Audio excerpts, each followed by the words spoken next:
오늘 말씀은 요한복음 4장 4절에서 15절 말씀 가지고 복음은 선을 넘는다라는 제목으로 하나님 말씀 증거하겠습니다. 오늘 요한복음 12번째 시간입니다. 우리는 살아가면서 사람들을 우리 마음대로 또 선을 긋고 또 나누기도 하죠. 때로는 그것이 지혜로운 구별일 수도 있지만 종종 오해와 편견 그리고 무지에서 잘못된 선 나누기, 선 그기를 할 때도 참으로 많은 것 같습니다. 또 이런 것은 우리 신앙 안에서도 마찬가지입니다. 저 사람은 교회 다닐 것 같은 사람이 아니야. 저 사람에게는 신앙이 없을 것 같아 라고 생각을 하기도 하고, 또 이것은 나에게도 적용되어질 때도 있죠. 나 같은 사람을 하나님께서 과연 받아주실까? 나 같은 사람이 예배드려도 되는 것일까? 이런 생각들이 우리 마음속에 보이지 아니하는 선을 긋게 되어집니다. 우리는 때론 선을 그어서 다른 상대방을 그 선 가운데 가둬두기도 하고, 또 내가 선을 긋고 내가 그 선 안에 갇혀 살기도 하죠. 오늘 말씀에는 그런 보이지 아니하는 선에 갇혀 있는 한 여인이 등장합니다. 예수님은 사람들이 피하는 그 땅 사마리아를 의도적으로 찾아가셔서요, 그 속에서 그 선 안에 갇혀 있는 한 여인을 만나 주십니다. 그리고 그녀의 삶을 완전히 송두리째 바꿔주시죠. 그렇게 본문은 편견과 오해 그리고 수치 속에 숨겨져 있었던 그 한 여인을 통해서 복음의 통로가 어떻게 확장이 되어지고 그 여인을 통해서 마을 전체가 어떻게 복음이 증거되어지는지에 대해서 살펴보여주고 있습니다. 저는 오늘 이 이야기 속에서 두 가지 중요한 질문을 함께 다뤄보고자 합니다. 첫 번째 질문은 복음은 어디까지 열리는가입니다. 그리고 둘째 질문은 우리 인간이 원하는 진짜 갈증이라는 것은 무엇이고 또 어떻게 해야 그 갈증을 해결할 수 있는가에 대해서 살펴보도록 하겠습니다. 이 두 가지 질문을 통해 우리는 복음이 어떻게 경계를 넘어 흐르고 사람들이 그어놓은 그 산이라는 그 선이라는 그 경계를 넘어 흐르고 그 복음이 어떻게 한 여인의 삶을 바꿨으며 그 변화가 어떻게 공동체를 변하게 됐는지 살펴볼 것입니다. 그리고 하나님의 구원 역사 속에서 이 사건, 오늘의 이야기가 어떤 위치에 있는지까지도 살펴보도록 하겠습니다. 소망하는 것은 오늘 선포되어지는 이 말씀 속에서 오늘도 우리를 찾아오시는 그 예수님을 발견하기를 소망하고, 또 복음으로 도전받고 회복되어지는 귀한 은혜가 있기를 예수 그리스도의 이름으로 축복합니다. 첫 번째 질문입니다. 복음은 어디까지 열려 있는가입니다. 복음은 어디까지 열려 있는가? 결론부터 말씀드리자면 복음은 모든 경계를 다 넘어갑니다. 복음이 넘지 못하는 선, 복음이 넘지 못하는 경계는 없다라는 것이죠. 이 말씀 믿으시죠? 우리에게는 너무나도 단순하고 명확한 진리입니다. 복음이 넘지 못하는 곳은 없습니다. 그런데 예수님 당시에는 그러지 못했습니다.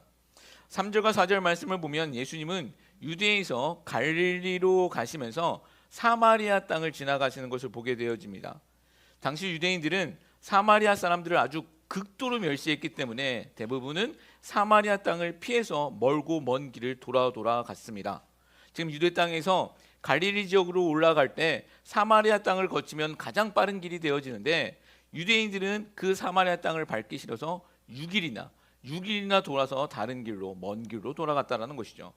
왜 이렇게 유대인들은 이 사마리아를 싫어했을까요? 사마리아는 원래 북이스라엘의 수도였지만 역사 속에서 우리가 잘 알고 있는 아시리아 제국, 아수르 제국에 의해 점령당하고 강제로 혼혈이 된 아픈 역사를 지닌 땅이었습니다. 강제로 혼혈이 되었습니다. 사마리아인들 입장에서 보면 그들이 원해서가 아닙니다. 그들의 나라가 힘이 없어서 그렇게 그냥 당한 것입니다. 그런데 유대인들은 그들을 불쌍히 여기기보다는 더러운 피가 섞여 있는 그런 혼혈족이라고 하면서 그 이방인들보다도 더 그들을 멸시했습니다. 유대인들이 이방인들을 멸시한 거 아시죠? 근데 그 이방인들보다도 자기네 나라에 있는 그 사마리아 땅에 있는 사람들을 더 멸시하고 미워했습니다. 무려 한 700여 년 동안 이어진 이 편견과 선 긋기가 이어지고 있었는데 예수님은요, 그 선을 피하시지 아니하시고 그 선으로 들어가십니다. 그리고 오히려 의도적으로 사마리아 땅을 지나가시면서 그 땅에서 한 여인을 만나 주십니다. 이것이 오늘 우리가 주목해야 할 복음의 시작입니다. 예수님은 사마리아라는 그 멸시받는 땅에서 또 그 중에서도 가장 소외된 한 여인을 만나십니다. 그 여인은 정오입니다. 정오에 물을 길러 나오게 되어지죠. 신약성경을 보면 시간이 종종 등장하는데 그 시간이 우리 지금 시간하고는 다릅니다. 우리 시간에 맞춰보려면 그 시간에 6을 더하면 됩니다. 항상 6시간을 더하면 지금 우리 시간입니다. 지금 이 여인이 6시에 물길로 나옵니다. 6을 플러스하면 12시가 되어집니다. 정오에 물길로 나온 것입니다. 보통 사람들은 해가 뜨기 전이나 해가 질 무렵 시원할 때 물을 길렀지만 이 여인은 사람들의 시선을 피해 가장 뜨거운, 아무도 움직이지 아니하는 그 가장 뜨거운 시간에 나왔습니다. 그녀의 삶에는 아픔이 있었던 것이죠. 후에 보시면 아시겠지만 이 여인에게는 5명의 남편이 있었고 지금도 한 남자와 함께 살고 있었습니다. 사람들은요, 그녀를 손가락질했고 또 같은 여자들 사이에서도 외면당했습니다.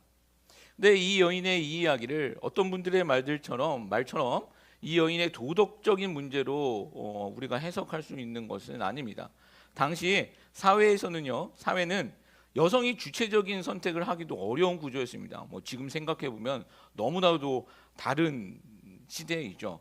제가 이 마더스데이 때마다 항상 생각나는 게 있는데, 제가 달라스에 살 때 이 마더스데이 때 광고 오는 이 세일 전단지를 보면 엄마들한테는 예쁜 옷이나 가방 같은 거 사라고 이제 세일 전단지가 오는데, 파더스데이 때는 어떤 전단지가 옵니까? 망치 이런 거. 남자들은 출근하고 일만 하라고 이런 차별을 받고 있는 지금 우리는 이런 시대를 살아가고 있지만, 이 예수님 당시에는 여자가 굉장히 큰 차별을 받고 있었습니다. 나중에 보시면 아시겠지만 제자들이 돌아와서 예수님이 사마리아 여인과 이야기하는 것을 보고 이상하게 여겼다라는 말씀이 있어요. 여기서 이상하게 여겼다라는 그 동사가 어느 때 쓰이냐면, 예수님이 그 바다를 잠잠케 하시고 귀신을 내쫓았을 때 제자들이 그것을 보고 깜짝 놀라는 사건이 있어요. 거기서 깜짝 놀라다라는 그 단어가 바로 이상히 여기다라는 단어였습니다. 그처럼 예수님이 사마리아 여자와 이야기하는 것 자체도 제자들이 보기에는 깜짝 놀랄 만한 일이었었다라는 것이죠. 얼마만큼의 여자들의 지위가 낮았는지를 알 수 있겠죠. 여자는요, 그 당시 이혼을 요구할 수도 없었고 남자에 의해 버림받기만 하던 시대였습니다. 살아남기 위해서는 누구든 의지해야 했죠. 때로는 원치 아니하는 관계에도 감당해야 했었던 것이 그 당시 여자들의 현실이었습니다. 그렇게 그녀는 시대의 상처를 온몸으로 껴안고 살아가고 있었던 한 여인이었었던 것이죠. 사마리아는 땅 자체가 이미 유대인들에게 버림받은 곳이었습니다. 그런데 그 땅에서도 또다시 외면당하고 멸시받는 여인, 바로 그 여인을 예수님은 만나 주신 것이죠. 누구도 말 걸지 않던 그녀에게 예수님은 먼저 말을 건네셨고 외면받는 그 인생에게 복음을 전해 주셨습니다. 근데 예수님은요, 오늘 본문 보면 4절에 보면 이렇게 말씀하고 있어요. 이 말씀을 좀 우리가 주목해 봐야 하는데, 4절에 보십시오. 사마리아를 통과하여야 하겠느니라. 이 말은요, 어떤 의미냐면 내가 반드시 그곳에 가야 한다라는 의지 표현입니다. 오늘 사건은 우연히 일어난 사건이 아니라는 것입니다. 우연히 예수님이 사마리아 땅 가고 우연히 이 여인을 만난 것이 아니죠. 예수님은 일부러 의도적으로 그 땅 가운데 들어가신 것이죠. 예수님은 굳이 사마리아 땅을 지나가고 계신 것입니다. 일부러 의도하며 지나가고 계신 것이죠. 유대인들이라면 절대 가지 아니하는 그 길, 도덕적으로 또 인종적으로 종교적으로 배척당했었던 그 땅, 아주 두껍고 강력한 선이 그어진 그 땅 가운데 예수님이 들어가신 것입니다. 근데 예수님은 그 길을 지금 일부러 들어오셨다라고 말씀하고 있잖아요. 예수님은 그 길을 왜 그럼 일부러 선택하셨을까? 바로 그곳에 이 한 여인이 있었기 때문입니다. 이 여인과의 만남은 결코 우연이 아니라 예수님의 의도적인 계획이었고 의도적인 만남이었습니다. 예수님은 이 여인을 만나기 위해 사마리아 땅으로 직접 들어오신 것이죠. 마치 우리 인간들을 만나시기 위해 하나님이신 예수님이 이 땅에 인간으로 이 땅에 찾아오신 것처럼 말입니다. 여러분 잊지 마시기 바랍니다. 복음은요, 항상 하나님이 먼저 하시는 것입니다. 그리고 하나님이 일하시는 것이고, 그래서 하나님이 완성하시는 것이 우리가 가지고 있는 복음입니다. 자, 이 여인은 사람들이 피하는 여인이었습니다. 그래서 정오에 혼자 물길로 나오는 여인이었습니다. 5명의 남자가 있었고 지금도 결혼하지 아니하는 6번째 남자와 살고 있었습니다. 당시 문화나 도덕적 기준으로 보면 구원의 대상이 아닌 것 같은 인물입니다. 그런데 예수님은 그런 그녀를 찾아가 주셨고 또 그녀와 대화하셨고 복음을 그녀에게 허락하십니다. 그리고 그녀를 통해 한 마을 전체가 예수님을 믿게 되어졌다라는 것이 요한복음 4장에서 증거하고 있는 결과입니다. 사마리아 땅에 복음의 첫 증인으로 이 여인을 세워주신 것이죠. 마치 빈 무덤 부활의 첫 증인으로 여자를 세워주셨던 것처럼 예수님은 여자 중에서도 가장 비참한 이 한 여인을 통해서 사마리아 땅에 복음의 첫 증인이 되게 해 주신 것입니다. 여러분, 이게 하나님의 큰 구원이라는 그 큰 구원의 그림으로 보면 이것이 얼마나 중요한 위치를 차지하고 있냐면, 뒤에 보시면 아시겠지만 여자의 증언을 받고 예수님을 만난 사마리아인들이 이런 고백을 해요. 42절 말씀 보면, 42절 후반부 말씀 보면, 우리가 친히 듣고 그가 참으로 세상의 구주이신 줄 알미라 하였더라. 지금 사마리아인들이 고백하는 것입니다. 우리가 친히 듣고 그가, 예수님이 세상의 참 구주이심을 알았더라. 이 고백은 아주 중요합니다. 지금 어떤 구주로 지금 그들이 알았다고 얘기하고 있습니까? 세상의 구주예요. 세상의 구주. 우리 요한복음 3장 16절 너무나도 잘 알고 있는 말씀입니다. 하나님이 세상을 이처럼 사랑하사. 자, 하나님이 무엇을 이처럼 사랑하셨다고 말씀하고 있습니까? 세상입니다. 세상. 하나님이 세상을 이처럼 사랑하셨다라고 선포했을 때, 그런데 이 복음의 말씀을 이스라엘 사람들, 당시 유대인들은 이 말씀을 받아들였을까요? 못 받아들입니다. 그들의 생각에는요, 하나님이 세상을 사랑하시면 안 되는 겁니다. 이방인들이 포함한 이 세상은 미워하고 이스라엘만 사랑하셔야 하는 것이죠. 유대인들만 사랑하셔야 하는 것이었습니다. 이스라엘이라는 선 안에 놓여 있는 자기들만 사랑해 주셔야 하는데 하나님이 세상을 사랑하셨다? 그것을 못 받아들이는 것입니다. 그런데 예수님은요, 하나님이 세상을 사랑하셨다라고 분명히 선언하고 있으시죠. 이 말씀이 선포되었을 때 이스라엘이 받아들이기 너무 힘들었던 것이죠. 한번 나중에 보십시오. 성경을 보시면 초대 교회 내내 교회에서 시비가 걸리는 문제가 하나 있었어요. 유대교회 문제가 아니라 초대 교회 동안 계속해서 시비가 걸렸었던 문제가 있었는데, 그 시비가 무엇이냐면 과연 이방인들도 구원받을 수 있느냐예요. 이게 그 유대교회의 이야기가 아니라 초대교회의 이야기예요. 이방인들도 하나님의 나라 백성이 과연 될 수 있느냐가 그들에게 아주 중요한 이슈가 되었다라는 것이죠. 유대인들은 하나님이 세상을 사랑해서 세상에 복음이 증거되는 것이, 세상에 하나님의 나라가 선포되어지는 것을 그들은 받아들이지 못한 것입니다. 그 편견과 오해 그리고 무지라는 그 선을 그들은 벗어나지 못하고 그 안에 갇혀 있었던 것이죠. 그런데 그런 경계선은요, 유대인들만 가지고 있었던 것은 아닙니다. 이스라엘 속에서 천대받고 있었던 사마리아인들 역시 그런 선 안에 갇혀 지내고 있었습니다. 메시아는, 그리스도는 유대인들만의 그리스도였다라는 거죠. 그들만의 구주야라고 생각하고 있었다라는 것입니다. 사람들이 그어놓은 그 선 안에서 갇혀서 그렇게 길들여져 가고 있었던 것입니다. 왜 그런 말 있지 않습니까? 코끼리도 어렸을 때부터 선을 긋고 조련을 하면 큰 성인 개체가 되어서 그 선을 넘어가지 못한다라고 합니다. 그렇죠. 선을 긋고 어렸을 때부터 조련을 하게 되면 그 선을 넘어가지 못한다라는 거죠. 여러분 똑같습니다. 사마리아인들이 예수님을 만나 지금 하나님 나라의 말씀을 듣고 있습니다. 그 전까지는요, 그 선에 갇혀 있다가 예수님을 만나 하나님의 나라의 말씀에 대해 듣고 있는 거죠. 그리고 나서 이제 42절을 고백하는 것입니다. 그 그리스도는 우리의 구주, 세상의 구주다라는 것입니다. 그가 참으로 세상의 구주이심을 여기서 말하고 있는 세상은요, 유대인들만이 아닌 요한복음 3장 16절이 증거하고 있는 그 세상입니다. 하나님이 사랑하사, 세상을 사랑하사, 그 사랑이라는 것이죠. 그 세상이라는 것입니다. 자신들과 같이 그 멸시받고 천대받는 사마리아인들을 포함한 세상의 구주이심을 알게 되었고, 예수님이 세상의 구주 되심을 선포하는 정말 귀한 고백이 그들의 입술 가운데 나온 것이죠. 이 세상의 구주라는 이 고백은요, 성경에 보십시오. 사마리아인들에게 처음으로 고백된 말씀입니다. 예수님은 더 이상 유대인의 메시아가 아닌 모든 민족, 모든 사람을 위한 하나님의 구원자다라는 것을 선포하는 말씀인 것이죠. 우리 구주라는 것입니다. 우리 구주. 여러분, 이 고백을 오늘 우리말로 적용해 보면 예수님은 나하고 다른 사람들의 구원자가 아닙니다. 나를 전도한 어떤 권사님의 구원자가 아니라 내 아버지, 내 어머니의 구원자만이 아니라 나의 구원자, 나의 구원주라고 그들이 입술로 고백하고 있는 것입니다. 여러분, 이 고백이 우리 삶 속에서 분명히 고백되어지는 은혜가 있길 소망합니다. 여러분, 예수님은 나의 구원자이십니다.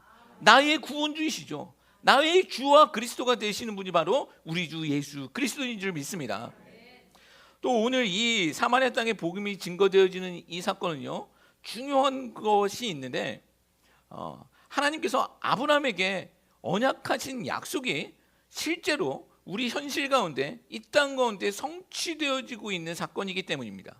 그렇기 때문에 이 사마리아 이야기가 중요하게 되어집니다.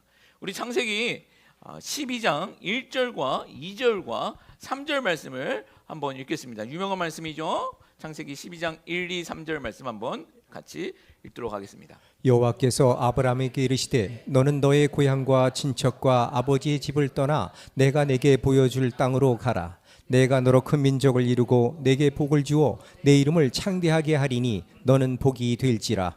너를 축복하는 자에게는 내가 복을 내리고 너를 저주하는 자에게는 내가 저주하리니 땅의 모든 족속이 너로 말미암아 복을 얻을 것이라 하신지라. 아멘. 자, 하나님이 아브라함을 부르시고 복 주시는 내용이죠. 여기서 또 아브라함의 복 이야기가 나오는데 제가 여러 번 말씀드렸습니다. 근데 괜히 말씀드리는 것이 아니라 하나님의 구원 이야기 속에서 이 구원이라는 큰 그림 속에서 아주 중요한 부분이기 때문에 오해하지 말라고 계속 반복적으로 말씀드리는 거예요. 자, 지금 아브라함의 복이 개인적이고 현세적인 복입니까? 우리가 그렇게 이야기하기 쉬운데 과연 그런 현세적이고 개인적인 복이냐라는 거예요. 1절 말씀 보십시오. 아브라함이 살아있을 때 하나님이 그 보여주신 그 땅을 그가 가졌습니까? 살았을 때 못 갔습니다. 부인과 자기 묻힐 그 묘지 하나, 그것도 결국 자기 돈으로 그 땅 하나, 조그마한 거 하나 삽니다. 그게 살아있을 때 그가 얻게 된 땅입니다. 그 2절 말씀 보십시오. 아브라함이 살아있을 때 그가 민족을 얻었습니까? 못하죠. 100살 때 겨우 이삭 하나 얻게 되어집니다. 그럼 이름은 창대케 되었나요? 아니에요. 그냥 부족장으로 남의 나라에서 떠돌이 생활하다 그렇게 죽었습니다. 지금 아브라함의 인생 한번 생각해 보십시오. 정착해서 그가 산 것이 아니기 때문에 어떻게 보면 남의 나라에서 떠돌다가 객사한 인물입니다. 그게 아브라함의 마지막 모습이에요. 이게 아브라함의 개인적이고 현세적인 복이 아니더라는 거예요. 전혀 그렇지 않습니다. 아브라함이 또 부자였다라고 어떤 분들은 말씀하시지만 여러분 한번 잘 생각해 보십시오. 우리는 듣고 싶은 것만 듣고 보고 싶은 것만 보아서 문제가 되어지는데 잘 알고 있는 내용입니다. 성경 잘 생각해 보십시오. 아브라함 시대의 최고 부자가 아브라함이었습니까? 아브라함이었나요? 아브라함이 흉년이 들자 어떻게 됐습니까? 애굽으로 내려가서 애굽 왕 그 바로 왕 앞에서 그 파라오 왕 앞에서 엎드려 무릎 꿇어 버립니다. 이집트가 최고 부자 나라였고 이집트가 그 이집트의 파라오가 최고 부자였습니다. 아브라함 시대의 최고 부자였다는 거죠. 근데 만약 부자가 되는 것이 하나님의 복이라면 여러분 그 복은 아브라함 시대에 누가 다 받은 겁니까? 파라오 왕, 애굽 왕 파라오 왕이 다 받은 거예요. 지금으로 보면요 누가 복 받은 겁니까?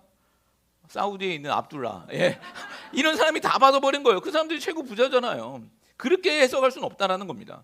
하나님의 약속을 그저 현세적이고 개인적으로만 얘기한다면 하나님의 구원 이야기까지도 우리는 오해할 수 있게 되어지더라는 것이죠. 여러분 아브라함의 복은요 하나님이 선택해 주신 선택의 복입니다. 이거 분명히 기억하십시오. 아브라함의 복은요 하나님이 선택해 주신 그 선택의 복입니다. 오늘 사마리아 여인을 선택해 주신 것처럼 하나님의 나라라는 그 큰 그림의 시작을 위해 하나님은 아브라함을 선택해 주신 것이죠. 창세기 12장 3절 말씀 뒷부분 보십시오. 땅의 모든 민족이 너로 말미암아 무엇을 얻을 것이다? 복을 얻을 것이다. 이것은요 하나님의 나라에 대해 약속하시는 것입니다. 하나님은 사마리아 여인에게 하셨던 것처럼 아브라함을 하나님의 나라의 첫 증인으로 선택해 주신 것이죠. 그리고 약속해 주신 것입니다. 하나님의 나라가 복음이 이스라엘만이 아닌 땅의 모든 민족, 땅의 모든 민족으로 펼쳐질 것이다라는 하나님의 그 큰 계획을 아브라함을 통해서 말씀해 주고 계신 것이죠.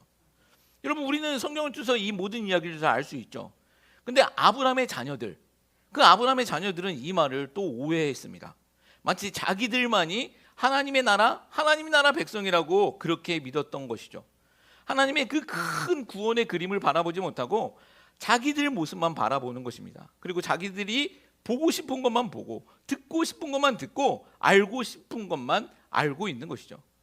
이러한 때 예수님은요, 이 사마리아 여인을 통해서 하나님의 그 놀랍고 큰 구원의 그림을 펼쳐주시며 우리에게 보여주시고 있는 거예요. 예수님이 사도행전 1장 8절에서 승천하시기 전에 이렇게 또 유명한 말씀을 하시잖아요. 이 말씀이 어떻게 증거되었나 보겠습니다. 오직 성령이 너희에게 임하시면 너희가 권능을 받고 예루살렘과 온 유대와 사마리아 땅끝까지 이르러 내 증인이 되리라 하시니라. 아멘. 이 말씀이 아브라함에게 약속하셨던 땅의 모든 민족, 그 모든 민족에게 하나님의 나라가 복이 증거될 것이다라는 그 말씀의 성취예요. 예수님을 통해 땅끝까지 복음이 증거될 것이라는 것을 확인시켜 주시면서 너희가 그 하나님의 놀라운 계획에 증인이 되어야 한다라고 말씀하고 있는 겁니다. 여기서 이스라엘과 유대와 그 땅끝을 연결하고 있는 그 연결고리가 어디입니까?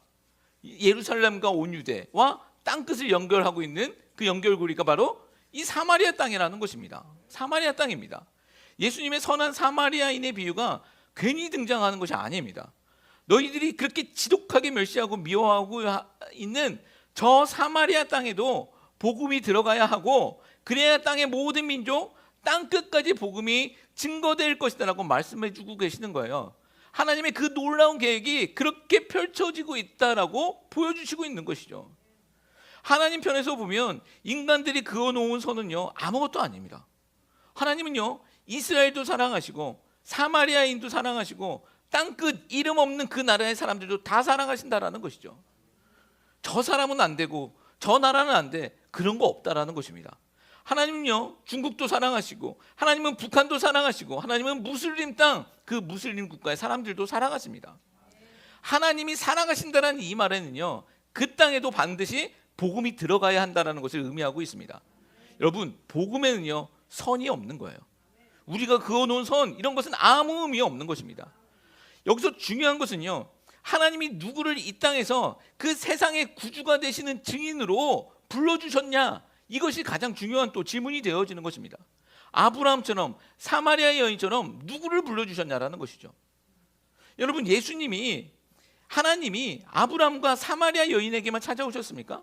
아니지 않습니까? 이게 남 이야기 아닙니다. 이건 우리에게도 찾아온 우리의 이야기죠. 하나님이신, 또 예수님이신 그 하나님은요 우리에게도 찾아오셨지 않습니까? 믿으시죠? 아멘입니다. 그러면요 우리도 하나님의 증인이 되어야 한다는 것입니다. 이것이 하나님의 목적입니다. 여러분, 증인이 무엇입니까? 내가 보고 듣고 경험한 것을 그대로 증언하는 사람을 우리는 증인이라고 합니다. 우리는요 복음을 나와 닮은 사람들에게만, 또 내가 좋아하는 사람들에게만, 나를 좋아하는 사람들에게만 전할 수 있는 것이 아닙니다. 만약에 그렇다면 그것은 참된 증인이 아닙니다.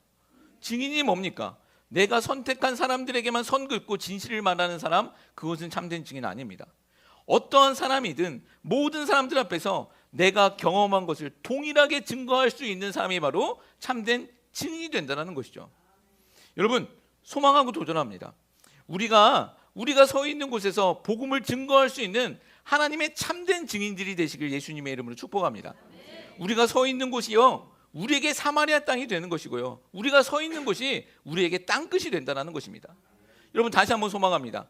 세상의 소망이 되시고 세상의 생명 되신 예수님, 나를 찾아와 주시고 나를 위해 주신 그 예수님을 내 옆에 있는 사람들에게도 증거할 수 있는 하나님의 참된 증인들 되시기를 예수님의 이름으로 축복합니다.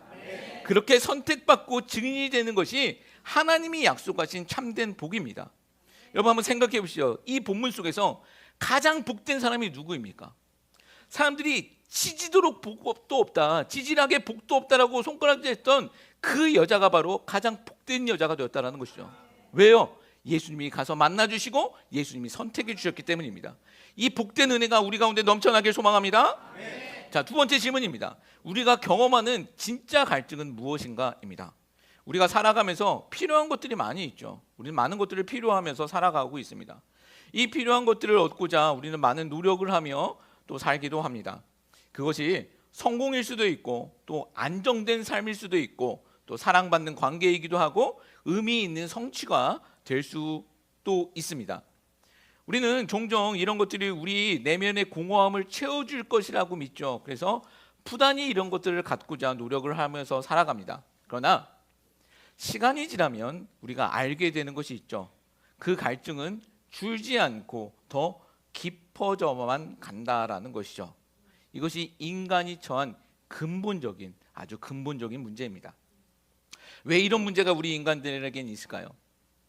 성경이 증언하는 바 우리 인간 안에는요, 하나님이 거하실 처소가 있기 때문입니다. 우리 사람만이 그렇게 하나님께 창조된 피조물입니다. 여러분 생각해 보십시오. 하나님이 거하실 처소, 그 깊이와 그 넓이가 얼마나 클까요? 그 상상할 수 없는 크기와 깊이가 바로 하나님이 거하실 처소였죠. 그 처소가 우리 가운데 있다는 것입니다. 그것은요, 다른 어떤 것으로 채울 수 없습니다. 우리 오늘 찬양했었던 것처럼 어떤 세상 어떤 것으로도 그것을 채울 수 없습니다. 아니, 세상을 통째로 집어넣는다 할지라도 그것은 채울 수 없는 것입니다. 오로지 하나님이 거하실 처소는 하나님이 계셔야만 그것이 채워진다라는 것이죠. 그런데 하나님을 떠난 사람들은요, 그것에 성공이나 사랑이나 명예나 돈으로, 심지어 종교적 열심으로 그것을 채우려고 하죠. 근데 여러분, 그것이 채워지냐라는 거예요. 절대 못 채워집니다. 사막 한복판에서, 마치 사막 한복판에서 내가 이 사막을 한번 물로 채워보겠다고 하면서 물 떠다 나르는 거하고 똑같은 거예요. 그렇게 종교적 열심이나 다른 것으로 그것을 채우려고 하는 것이 바로 그런 거라는 것이죠. 한번 모아비 사막 같은 데 가셔서 거기 한번 물 채워보십시오. 뭐 연못 하나 만들 수 있습니까? 헛짓만 하다 죽게 되어진다는 것이죠. 이런 인간들을 보며 하나님이 한탄하시면서 또 이런 말씀을 해주세요. 예레미야서 2장 13절 말씀이에요. 그런 인간들을 향해 하나님이 뭐라고 말씀하셨습니까? 내 백성이 두 가지 악을 행하였나니 곧 그들이 생수에 근원되는 나를 버린 것과 스스로 웅덩이를 판 것인데 그것은 그물을 가두지 못할 터진 웅덩이들이니라. 아멘. 자, 하나님을 버리고 그 자리에 웅덩이를 만들어서 물 채우려고 한다라는 거예요. 이게 하나님 떠난 인간들의 본 모습이라는 것입니다. 사막에 물 채우겠다라고 물 떠다 나른다라는 것이죠. 이것이 하나님 없는 우리 인간들의 모습이죠. 사람들은요, 하나님 없이 스스로 목마름을 해결하려고 하지만 그 모든 노력은 금세 바닥나고 터져버리는 웅덩이와 같다라고 하나님께서 친히 말씀해 주시고 계십니다. 예수님은 사마리아 땅에 들어가서 여인을 만나시고 그녀에게 물을 달라고 하시죠. 물을 달라고 하십니다. 그러면서 10절 말씀 보면 예수님은 그 여인에게 또 이런 말씀을 하세요. 10절 말씀 한번 보여주실. 예. 예수께서 대답하여 이르시되 내가 만일 하나님의 선물과 또 내게 물 좀 달라 하는 이가 누구인 줄 알았더라면 내가 그에게 구하였을 것이요 그가 생수를 내게 주었으리라. 아멘. 자, 이 말씀은요, 단순한 대화가 아닙니다. 예수님은요, 그녀에게 찾아가서 물을 달라고 말씀하셨지만 사실은 예수님이 목말라서가 아닙니다. 예수님은 그녀의 목마름을 해결해 주시기 위해 그 자리에 계신 것이죠. 네가 나한테 물을 구해야 하고 그러면 내가 너한테 줄 것이다 라고 말씀해 주고 계신 것입니다. 이게 복음이죠. 이 여인 뒤에 가면요, 자신에게 남편 5명이 있었고 지금 6번째 남자와 살고 있다라는 그런 고백을 합니다. 지금 이 여인의 상황은요, 남자를 찾는 여자 뭐 이 정도의 상황이 아닙니다. 이 여인에게 있는 것은요, 절실하고 갈급한 그 타는 목마름이 이 여인 가운데 있는 것입니다. 그 목마른, 그 해결하지 못하는 목마름이 있는 것이죠. 이 여인은요, 그 타는 목마름을 채우려고 절실하게 노력하며 살아가고 있는 이 땅의 모든 사람들, 나를 포함한, 우리를 포함한 모든 사람들을 대표해서 성경에 기록되어 있는 겁니다. 그 목마름을 채우기 위해서 노력하고 있는 이 여인의 모습, 우리의 모습이더라는 것입니다. 2000년 전 한 여인의 이야기가 아니라 오늘 우리 모든 사람들의 이야기더라는 것이죠. 그런 그에게 예수님은 이렇게 말씀을 하고 계십니다. 14절 말씀 읽습니다. 내가 주는 물을 마시는 자는 영원히 목마르지 아니하리니 내가 주는 물은 그 속에서 영생하도록 솟아나는 샘물이 되리라. 아멘. 모든 인류에게 하나님께서, 하나님 대신 예수님께서 해주신 말씀이에요. 이게 무슨 말씀입니까? 예수님만이 인간의 갈증을 해결해 주는 참된 생명수가 되신다라는 거예요. 예수님만이 네 자리에 들어가야지 그 문제가 해결되어진다라는 것이죠.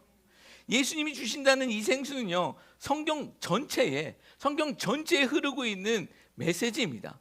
예수님이 오셔서 갑자기 지금 생수 얘기하고 있는 거 아니에요. 출애굽기서에서는요, 모세가 이스라엘에게 광야에서 반석을 쳐서 물을 마시게 하시죠. 그 물로 이스라엘 백성을 하나님께서는 살려주십니다. 그리고 예레미야서에서는 아까 읽었었던 것 같이 하나님께서 친히 너희가 생수의 근원인 나를 버렸다라고 말씀하세요. 내가 생수의 근원이다라고 말씀하시죠. 그리고 에스겔서에서는요, 에스겔 선지자가 환상을 하나 보는데 어떤 환상이냐면 성전에서 생수의 강이 흘러나옵니다. 성전에서 흘러나오는 그 생수의 강이 세상 모든 것을 살리는 환상을 그가 보게 되어집니다. 여러분, 이 구약의 이야기들, 이 사건들의 실체는 무엇일까요? 우리 실체에 대해서 물어보면 예수님이라고 대답하면 80% 맞는다고 말씀드렸죠. 예수님이에요. 예수님입니다. 이 모든 말씀은 예수 그리스도께서 참 생수의 근원이 되신다라는 예언이고 예표의 말씀이었던 것입니다. 예수님은 내가 너희들의 갈급함을 채울 수 있는 생명수가 된다라고 선언하시고 있는 것입니다. 우리도 다양한 방식으로 우리의 갈증을 채우려고 하지 않습니까? 성공, 관계, 성취, 인정, 돈. 여러분, 그러나 이런 것으로 우리의 갈증을 채울 수 있는 것은 아닙니다. 오히려 그것을 채우려고 하면 할수록 그 갈증은 더 깊어지더라는 것입니다. 하나님 없이는 이거 채울 수 있는 건 아닙니다. 왜입니까? 영혼의 갈증은 오직 창조주 하나님만이 채우실 수 있는 부분이기 때문입니다. 우리 인간 안에 있는 이 하나님의 자리는요, 오직 하나님만이 들어오셔야 채워질 수 있다는 것입니다. 생명수 되신 예수님이 들어오셔야 이 갈증이 채워진다는 것이죠. 여러분, 잊지 마시기 바랍니다. 하나님이신 예수님이 우리 안에 들어오셔야만 이 영적인 문제는 해결되어지는 것입니다. 여러분, 예수님은 다른 거 약속하시는 거 아닙니다. 나로 너를 채우라. 그러면 내가 너 목마르지 않게 해줄게. 어떤 형편과 어떤 상황 속에서도 내가 너 목마르지 않게 해줄게 라고 약속해 주시고 있습니다. 예수님은 우리에게 부자 되게 해줄게, 건강하게 해줄게, 그런 거 약속하지 않으세요. 네가 있는 곳이 광야이든 궁궐이든 어떤 형편, 어떤 상황 속에서도 내가 너 안에 있으면 내가 너 영원히 목마르지 않게 해줄게라고 약속해 주시고 계시다라는 것이죠. 여러분, 이것을 깨닫고 경험한 사도 바울 선생님은요, 우리가 너무나도 잘 알고 있는 유명한 말씀으로 이렇게 자신을 고백하고 있습니다. 빌립보서 4장 12절과 13절 말씀 같이 읽습니다. 나는 비천에 처할 줄도 알고 풍부에 처할 줄도 알아 모든 일 곧 배부름과 배고픔과 풍부와 궁핍에도 처할 줄 아는 일체의 비결을 배웠노라. 내게 능력 주시는 자 안에서 내가 모든 것을 할 수 있느니라. 아멘. 우리 너무 좋아하는 말씀이죠. 4장 13절 말씀만 좋아합니다. 내게 능력 주시는 자 안에서 내가 모든 것을 할 수 있느니라. 그런데 이 말은요, 12절 말씀과 붙어 있는 겁니다. 12절 말씀 분명히 보셔야 합니다. 지금 사도 바울이 어떤 상황 가운데서 이런 말씀하고 있습니까? 내가 어떤 상황에서든 목마르지 않는다라는 것입니다. 예수님 때문에 목마르지 않는다는 거예요. 내가 있는 곳이 광야이든 궁궐이든 초막이든 내가 아프든 건강하든 내가 풍부하든 궁핍에 처해 있든 간에 원망하지 않거나 범죄하지 않고 교만하지 않고 오로지 하나님의 자녀 된 것, 그것만으로 충분합니다라고 고백하고 선언하고 있는 말씀이다라는 것이죠. 여러분, 이것이 하나님의 능력이고 이것이 복음의 능력입니다. 이게 복 있는 자의 모습이다라는 것이죠. 어떠한 상황 가운데서도 예수님이 주시는 그 생수로 인해 그 모든 것이 괜찮습니다, 만족합니다, 나 괜찮습니다, 하나님께 영광 돌릴 수 있는 그런 사람이 되어지는 것, 이것이 복된 자의 모습이다라는 것입니다. 여러분, 이 바울의 고백이 오늘 우리에게도 정말 실제가 되었으면 좋겠습니다. 그래서 예수님께서 주시는 그 배부름, 그 시원함을 우리가 항상 누리며 살아갈 수 있는 하나님의 귀한 참된 증인들 되시기를 예수 그리스도의 이름으로 축복합니다. 말씀을 정리하겠습니다. 복음은 선을 넘는다라는 제목으로 하나님 말씀 증거했습니다. 두 가지 질문으로 말씀을 드렸죠. 첫 번째는 복음은 어디까지 열려 있는가입니다. 복음은 모든 경계를 넘습니다. 복음에는 한계가 없습니다. 복음이 넘지 못하는 그런 선은 없습니다. 복음은 인간이 그어놓은 선, 편견, 문화, 인종, 심지어 죄의 기준조차도 넘어서 모든 사람에게 임하시는 하나님의 능력이 됩니다. 예수님은 편견 속에서 살아가고 있었던 사마리아 여인을 찾아가셨듯이 오늘도 우리에게 찾아오시는 분이십니다. 무엇 때문에요? 복음을 주시기 위해. 그리고 그 복음은요, 우리 개인에게만 머물러 있어서는 안 됩니다. 신앙은요, 항상 공동체입니다. 이 복음을 전할 수 있는 우리가 되셨으면 좋겠습니다. 복음은요, 우리들 것만의 것이 아닙니다. 하나님은 우리를 복음을 나누는 참된 증인으로 부르셨고, 우리가 만나는 모든 이들에게 그 복음을 전하기를 원하시고 계십니다. 그렇게 하나님의 나라가 확장되기를 원하시고 계시더라는 것이죠. 우리가 그렇게 하나님의 나라의 증인이 되기를 소망합니다. 오늘은 어버이 주일이죠. 그리고 이번 달이 가정의 달입니다. 먼저 가정에서 혹시 하나님 알지 못하고 예수님 알지 못하는 분들이 있더라면 여러분 그들에게 복음 전하셨으면 좋겠습니다. 우리가 먼저 가정에서 증인이 되었으면 좋겠습니다. 우리가 속해 있는 그 가정에서 증인이 되어질 때 하나님이 기뻐하시는 사람이 될 줄 믿습니다. 자, 두 번째 질문, 우리가 경험하고 있는 진짜 갈등은 무엇인가입니다. 하나님의 자리에 다른 것들이 채워지기 때문에 우리 인간들은 끊임없이 갈등을 느끼며 산다라는 것이죠. 사마리아 여인 이야기는요, 그냥 개인의 이야기 아니라고 말씀드렸습니다. 사마리아 여인은요, 갈급함에 목말라 하고 있는 모든 인간, 나를 포함한 그 모든 인간의 대표로 지금 성경에 기록되어지고 있는 것입니다. 이 여인에게는 여러분, 이 이야기 속에서 몇 명의 남자가 있었습니까? 오늘 이 말씀 속에서 반복되어지는 숫자가 있어요. 6이라는 숫자예요. 그리고 숨겨진 숫자도 6이에요. 이 여자에게 5명의 남편이 있었고 지금도 한 남자가 있습니다. 총 6명의 남자가 있는 것입니다. 근데 이 6명의 남자가 이 여인의 궁극적인 문제를 해결해 주었습니까? 아니에요. 이 여자는요, 여전히 목말라 하고 있습니다. 이것은요, 여인에게 꼭 남자가 필요하다 이런 말 하는 거 아닙니다. 이렇게 이야기하는 거 아닙니다. 우리가 여기서 성경의 숫자를 한번 좀 생각해 보아야 할 것 같은데 6이라는 숫자는 사람의 숫자라고 제가 말씀드렸죠. 그리고 7이라는 숫자는 하나님의 숫자입니다. 6은요, 그 하나님의 완전한 7이라는 숫자에서 하나 부족한 숫자, 그것이 사람의 숫자, 짐승의 숫자이기도 하죠. 그것이 6입니다. 이 여인에게는 6명의 사람이 있었지만 자신의 근원적인 문제를 다 채우지 못했습니다. 6시에 나와 지금 6명의 남자가 있었던 이 여인은요, 그 모든 갈급함의 문제를 해결하지 못합니다. 이것은요, 모든 인생이 다 그런 것입니다. 사람으로 못 채운다라는 것입니다. 그리고 사람이 가지고 있는 것으로 못 채운다라는 것이죠. 근데 이 여인이 본문에서 한 남자를 더 만나게 되어지죠. 7번째 남자입니다. 누구십니까? 예수님이시죠. 예수님이 그에게 7번째 남자가 되어주시는 것입니다. 우리 가나 혼인잔치 이야기 배웠지 않습니까? 6번째 물 항아리가 나오는데 예수님이 친히 7번째 항아리가 되셔서 율법을 복음으로 완성시키는 이야기가 가나 혼인잔치 이야기였죠. 그리고 마지막은 예수님이 신랑 되신다라는 것이 혼인잔치의 이야기였습니다. 그런 그 신랑이 오늘 이 여인에게도 마찬가지로 좀 등장하고 있는 것입니다. 예수님께서 친히 이 여인의 온전하고 완전한 남편이 되셔서